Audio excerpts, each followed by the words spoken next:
आणि म्हातारा असा उन्हात अंगणात येऊन उभा राहिला, कडकडीत उन्हात.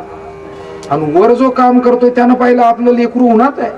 तो वरून ओरडला, दादा तुम्हाला कळत नाही का, तुम्ही उन्हात उभा राहिलात आणि पोरालाही उन्हात उभा केलं, जाऊ दे त्याला पटकन मध्ये. म्हातारा म्हणलं, काय रे, तुला जर तुझ्या पोराची काळजी तर मला माझ्या पोराची नाही का? मोरारी बापू असं म्हणाले की दृष्टांत दिल्याशिवाय, काहीतरी प्रसंग परत्वे सांगितल्याशिवाय सामान्य माणसाला ते झेपत नाही. विठाला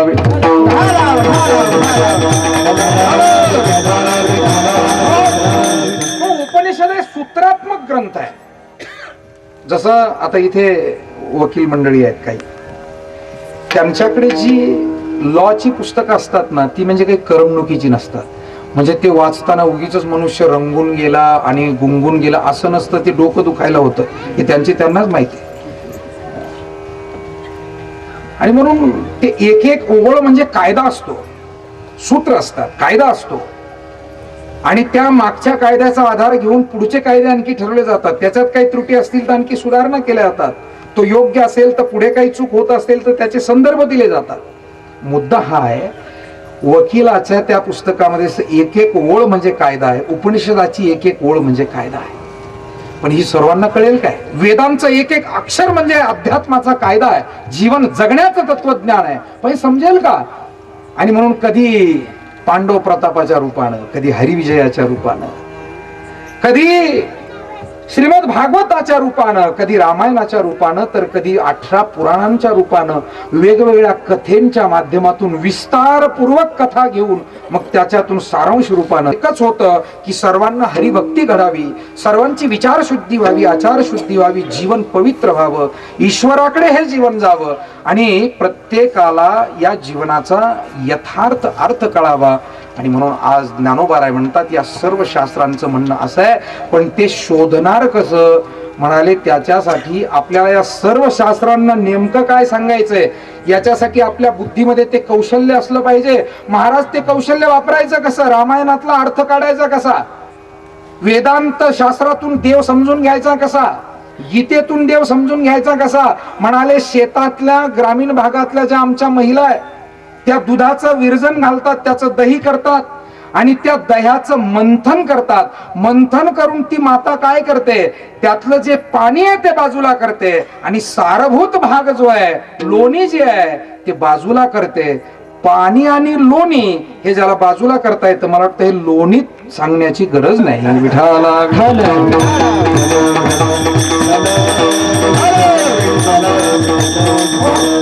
लोणीत कशाला सांगायचं नाही, कारण शेळकेसर हसायला लागले.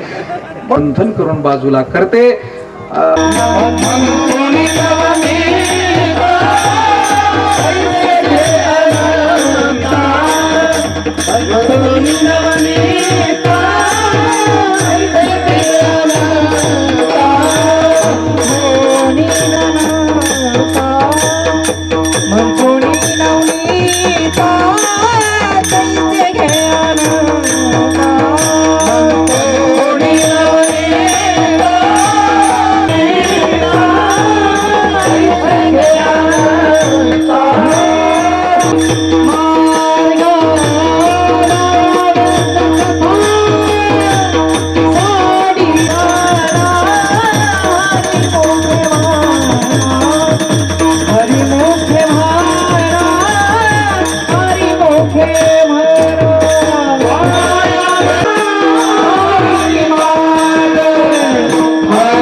तैसे घे अनंता विकसित झालेले आपल्याला दिसतात.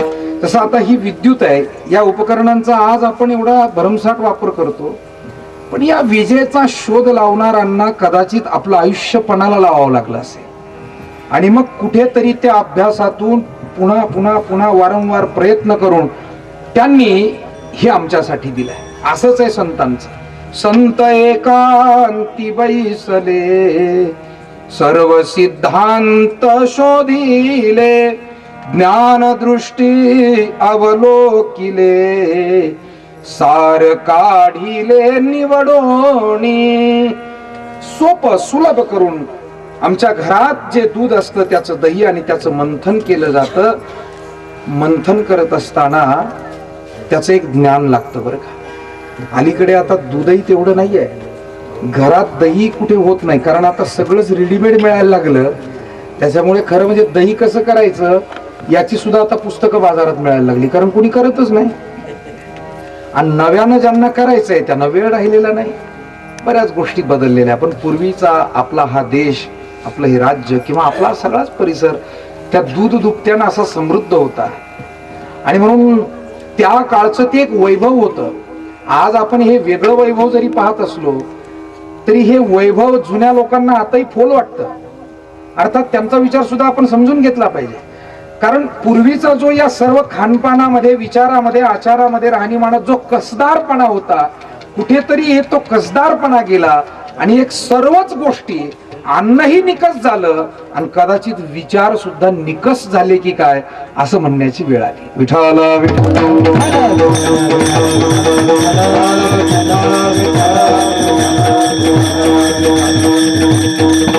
म्हणून दही कसं करायचं, त्या दह्याचं मंथन कसं करायचं. एकदा यशोदा मैयाच्या बाबतीत असं घडलं. यशोदा दररोज दह्या दुधाचं मंथन करायची, कारण मुळात ती गोकुळात राहणारी होती.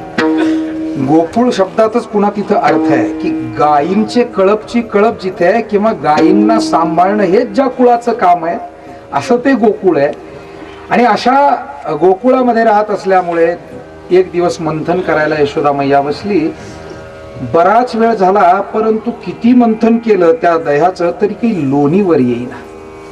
मग यशोदेनं शेजारी एक वयस्कर आजीबाई, जरा अनुभवी आजीबाई बसलेल्या होत्या. आपल्याकडे एक प्रथा आहे, एखादी गोष्ट जर नाही समजली तर एखाद्या वडीलधाऱ्याला, अनुभवी व्यक्तीला आपण ते विचारत असतो, जाणत्याला विचारत असतो. आणि ते विचारावं, त्यामध्ये कमीपणा असू नये. आपल्याला सर्व काही समजतं असं ज्या दिवशी माणूस मानायला लागतो ना, त्या दिवशी त्याची बौद्धिक प्रगती थांबते असं विद्वानांचं म्हणणं आहे. आणि म्हणून आपल्याला जे समजत नाही ते प्रामाणिकपणे कबूल करून ते विचारून घ्यायला हरकत नाही. यशोदेनं ते मंथन थांबवलं आणि आजीबाईला विचारलं, आजीबाई केव्हापासून मी हे घुसळण करते, घामाघूम झाले पण लोणी काय येत नाही. आजीबाई म्हणाले, अगं तू त्याच्यात गरम पाणी वगैरे टाकलं होतं का. जुन्या काही टिप्स आहेत या सगळ्या. आता यशोदा म्हणते, एका गवळणीमध्ये त्याचं वर्णन आहे. उन्हावानी शिळावानी घाली ते परी ते लोणी येईना. यशोदा म्हणते, अहो मी त्यामध्ये गरम पाणी टाकलं, गार पाणी टाकलं, सगळं झालंय, परंतु लोणी काही येईना. म्हातारी म्हणाली, पण तुला हेही माहित असायला हवं यशोदे, प्रत्येक वेळी लोणी काही वर एकदम येईल असं नाही. जरा मध्ये हात घालून आडवं बोट केल्याशिवाय, नाही का. तो एक वाक्प्रचारच झालाय आता आपल्याकडे, आडवं बोट. आणि म्हणून जरा बघ तरी हात फिरवून. मग यशोदेनं त्या डेऱ्यामध्ये, मोठा डेरा, पूर्वीच्या काळी दूधही भरपूर होतं सगळंच. आता मी म्हणतो, जर एक तर दहीच वाटीत असतं, त्या वाटीत मंथन कसं करायचं, सगळेच प्रश्न आहे. प्रश्नच फार किचकट आहे, सगळं एवढं छोटं आहे ना की ते समजण्याच्या पलीकडचं आहे. विठाला विठा नाजूकपणा तरी किती असावा. मी पहिल्यांदा विमान प्रवास एक 2-3 वर्षापूर्वी केला आणि त्याच्यामध्ये आम्हाला जेवण आलं. ते जेवण पाहून मला खूप हसायला आलं. अर्थात मला भूकही नव्हती, पण ते जेवण जेव्हा त्यांनी दिलं, ते छोट्या छोट्या अगदी एवढ्याच वाट्या होत्या, 2 वाट्या असतील, पॅकिंग असतं सगळं. आणि ते सगळं पाहिल्यानंतर मी तर काही खाल्लं नाही आहे, ते परत केलं, परंतु किती नाजूकपणा आला. आणि म्हणून पूर्वीच्या काळी माणसं दणकट होती. आपण पाहतो किल्ल्याच्या शिखरापर्यंत मोठमोठ्या तोफा नेऊन पोहोचवल्या. कुठले क्रेन नव्हते, आधुनिक यंत्रसामग्री नव्हती. मोठमोठ्या मंदिराच्या शिखराजवळ हातात बसणार नाही असे दगड आहेत, म्हणजे 10 माणसंही त्याला हलवू शकत नाही. उचलणं वेगळं, हलवू शकत नाही. हे कसं शक्य असेल. म्हणून मला असं वाटतं, आज सुद्धा आपल्याला जसं बौद्धिक बळ मिळवायचंय, संपत्तीचं बळ मिळवण्यासाठी आपण धडपडतोय, सत्तेचं बळ मिळवण्यासाठी धडपडतोय, पण या सगळ्या बळाला अधिष्ठान म्हणून लागणारं जे शरीराचं बळ आहे आजच्या आमच्या पिढीला जर का आम्ही ते सांगायला विसरलो किंवा ते द्यायला विसरलो तर ते बुद्धिमान होतील, परंतु त्या बुद्धीला ज्या शक्तीची जोड पाहिजे ती जर नाही मिळाली तर ती बुद्धी कुचकामी ठरेल. विठाला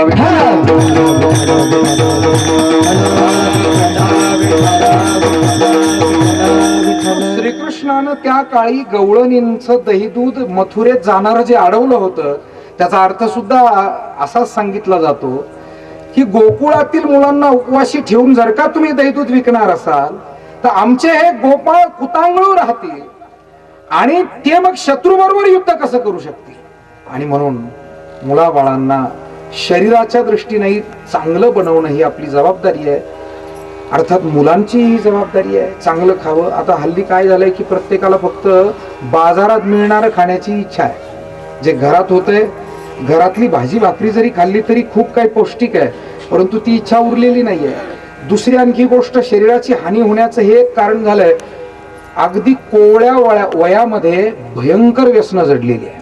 कोवळ्या वयात एका ठराविक याच्यानंतर आपण समजू शकतो, परंतु 12, 14, 16 वर्षाची मुलं जर का गुटख्यासारखं भयंकर व्यसन करत असतील, जो चहा आम्हाला जाळतोय, हल्ली शाळेतली मुलं सुद्धा वडीलधाऱ्या माणसासारखी 4-4 वेळा चहा प्यायला नाही म्हणले बोर झालो चला चहा प्याय, बोर झालो चला. अरे हे काय चाललं. पूर्वी म्हातारी माणसं बघायचं किंवा नाही वेळ जात म्हणून चहा प्यायची, ते ठीक आहे, त्यांचं आता वयोमान झालंय आणि आतडे सुद्धा आता रट्टे खट्टे खाऊन एवढे भक्कम झाले ते काही जळत नाही. न जळे न बुडे नो हे काय.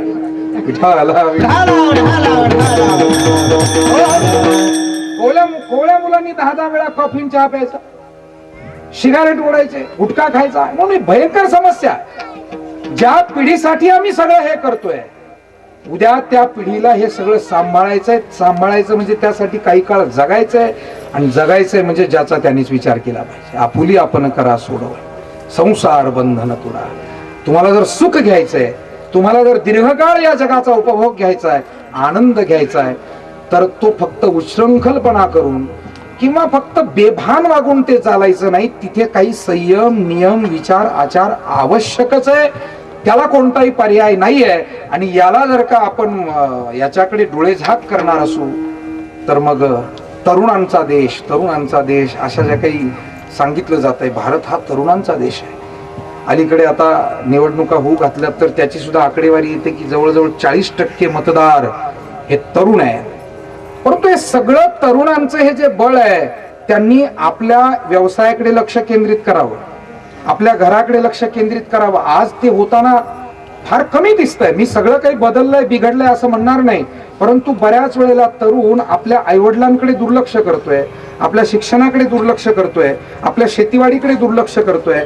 मग एक एक घर जर असं उद्ध्वस्त झालं, अहो घर काय तुमचं माझं सर्वांचं एक आहे ना. कोणत्याही घरामध्ये जर दुःख झालं तर ती पीडा अखेर सर्वांची आहे ना. आणि म्हणून मला असं वाटतं एकही घर उद्ध्वस्त होऊ नये याच्यासाठी प्रत्येक मुलगा मुलगी यांनी नुसतं आत्मकेंद्री होण्यापेक्षा मला आनंद घ्यायचा हे करता करता सगळंच जर उद्ध्वस्त करून टाकाल तर तेल गेले तूप गेले हाती धुपाटणे आले अशी वेळ येईल. विठाला विठ्ठला